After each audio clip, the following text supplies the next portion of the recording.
one thing we haven't really talked about is can a person who doesn't believe in God recognize good things that have that are applicable or have bearing to our moral lives?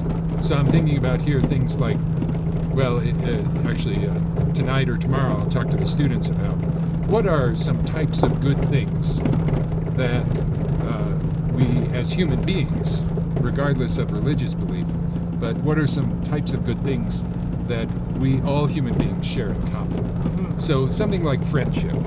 Yeah. I don't think really it matters what other sorts of beliefs you have, but I think most people will agree that friendship is good, right? And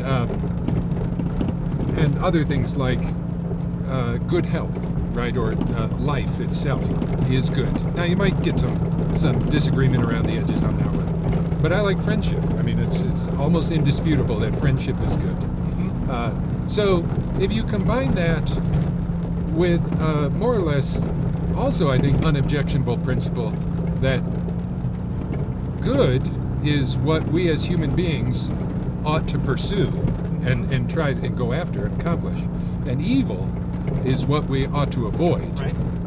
Now just substitute friendship for that, right? And suddenly you've got, well, friendship is something that I as a human being ought to go after and pursue. Okay. And whatever undermines that friendship, things like gossip, etc., backbiting, disloyalty, those are evil things, and I ought to avoid them. Mm-hmm. So then I think this sort of line of reasoning you could apply to lots of different kinds of good types of things. So maybe even something like nature, like where we are now, like more or less out in nature inside a Volkswagen Bug, right? But it doesn't get much better than this. Yeah. This is good, right? So we ought to pursue this and do this. And people who undermine or corrupt or go against the beauty of nature, that they shouldn't do that. Uh-huh. Okay. Now, human life is also a lot about trade-offs and, what we intend to do. So, so we're currently driving on a more or less passable road, mm-hmm. right? And you might think, well, has this been a corruption of nature? Like, has someone gone against this? I don't think so, right? I think you can be a good person and still nonetheless make this road and drive on it, and right? We haven't done, I think, anything egregious against the good of being out in nature here. Yeah. All right. So behind all of this, and maybe I'm not moving the conversation a different way than we're going here. So sometimes what I've noticed in that original question I asked, can you be good without God? Often what's sort of implied is can you know what's good and evil without God, or do you have any grounding upon which to pursue good and avoid evil if there is no God? Yeah. So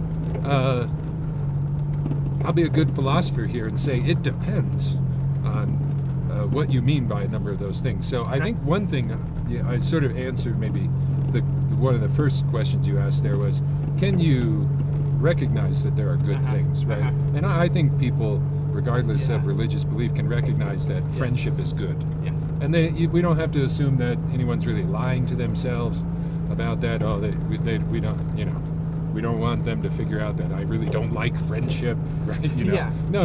Everybody agrees friendship is good. So can you have grounding for that, right? Is there a solid foundation for those sorts of things?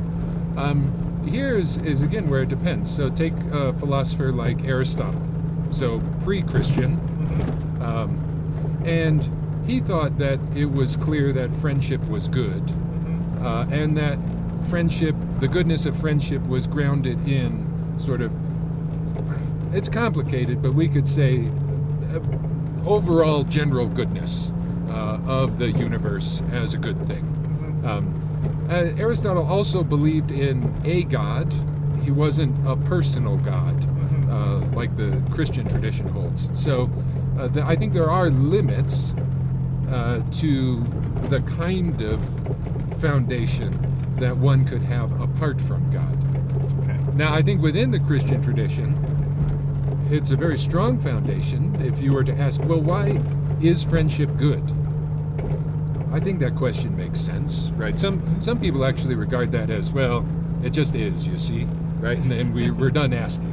But I think in the Christian tradition, you can make sense of that and say, well, yeah, because think about the doctrine of the Trinity. Right. It flows from the very nature of God himself. Right.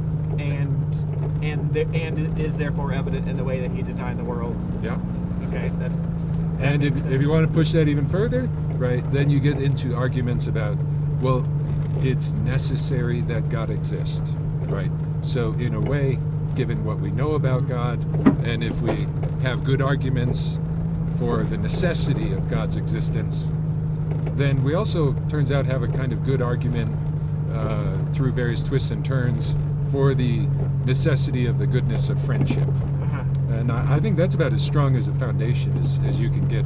Right. For as pretty much opposed anything. to something like a naturalist who says there is no gods and all no God, and this is all here on accident, would still say maybe friendship is good, but on what could they really ground that? Well, maybe because it works well, it helps, it just is. Yeah, and sometimes you get. So I don't think naturalism about ethics ultimately works out, right? I think the farthest you get along this is something like, well, friendship is useful, right? It's beneficial for maybe survival, but just for the furthering and the flourishing of human culture. Which would seem to be a little something different than an objective good or evil. It's helpful. It also seems to in a way undermine the very nature of friendship itself, right? Is friendship for the other person, or is it for right? Yeah. So if friendship is just a matter of us being useful for each other and helping each other out, well, okay, that's great. But I really think of friendship as, when friends want good things for the other person, for that other person's sake, regardless of whether they can help me out, right? And vice versa, right? So when you build into this idea of the naturalist kind of view of society and friendship, it does become a little, I don't know, mercenary might be too strong, but what's in it for me, right? Yeah. And that is, I think, contrary to just the very nature of good friendship. Yeah. Okay. So this is, I think, really cool for myself and even our listeners to begin thinking along these lines about goodness and where it comes from and how to ground it and how to know it, and people living in this particular reality where there is objective good and evil. And any ideas, if our listeners want to go a little further on this topic or down this path, suggestions, resources that you would suggest? Yeah, so one fellow I mentioned quite a bit, Aristotle, and I encourage your listeners, don't be put off. You think like, oh, Aristotle, he was a very famous old philosopher I could never read and understand. There are some translations that are so readable. Right. I've had to do this recently in philosophy class. So you want to look in his book called the Nicomachean Ethics, and in books 8 and 9, he has two chapters there, chapter 8, chapter 9, all about friendship, why it's good, the various types of friendship, how to distinguish true friends from false friends, and that sort of thing. So that's really easy, accessible part, even though it's by a very old person and not a Christian.